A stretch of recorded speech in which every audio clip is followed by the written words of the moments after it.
আরে দুনিয়ার মানুষ, মৌত হলো এমন এক পেয়ালা, গোটা পৃথিবীর মানুষকে এই শরবত পান করতেই হবে।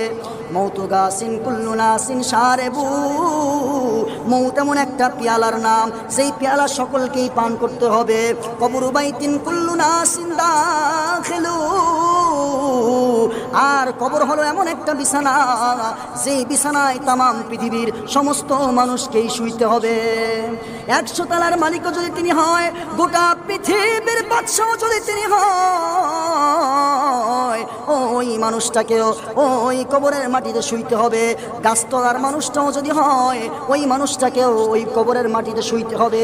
এই শোয়ার আগে ও পৃথিবীর মানুষ, জীবন কেমনে চালাইবা, আমল করবা না করবা না, আল্লাহকে ভয় করবা না করবা না, এটা তোমাকে আগে থেকে ডিসিশন নিতে হবে। জোরে বলেন ঠিক কিনা? এর নাম হলো